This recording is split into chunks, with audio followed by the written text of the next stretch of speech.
I went to the head of the draft board. Being Lancaster, you know everybody, and everybody knows you. And he said, "Melvin, why don't you just give up?" And I said, "Well, give me a chance anyway.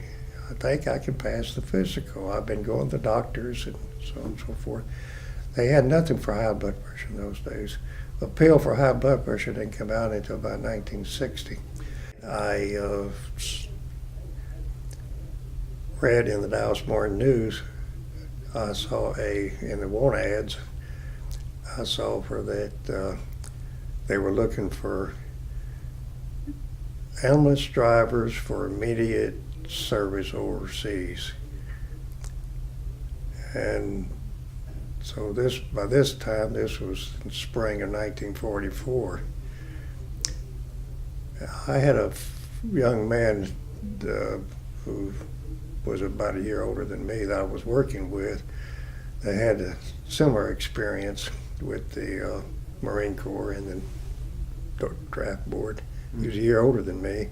I showed him the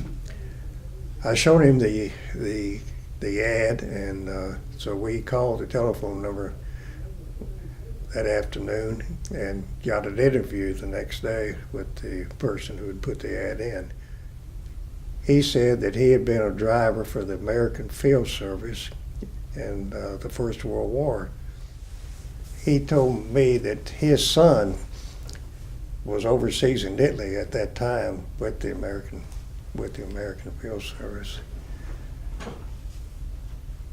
So we told him our story, and he said, "Well, you're the type of people we're recruiting now. I think both of you have a good shot of being offered a chance to go overseas."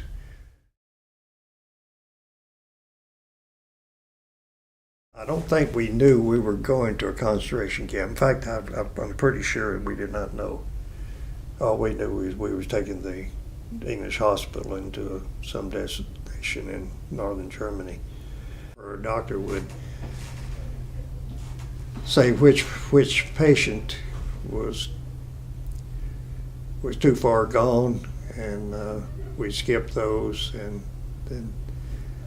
and we were in the woman's section,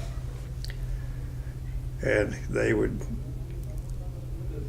the doctor had a couple of orderly with him, and they would strip off the clothing of the person and then wrap them in a blanket and put them on the stretcher, and we'd carry them out, and we would help them get the women on the stretcher.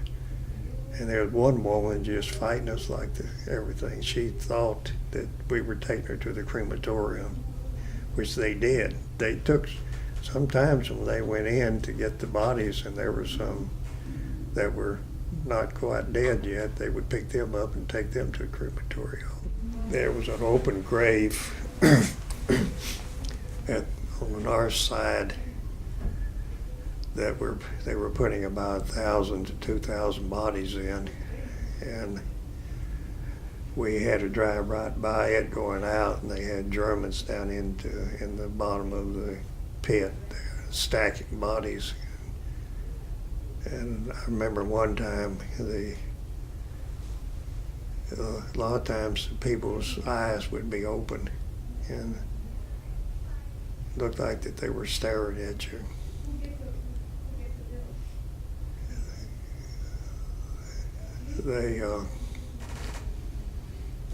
I don't know how many of those graves that they had. I think some of them might have even been up to 4,000 in a grave.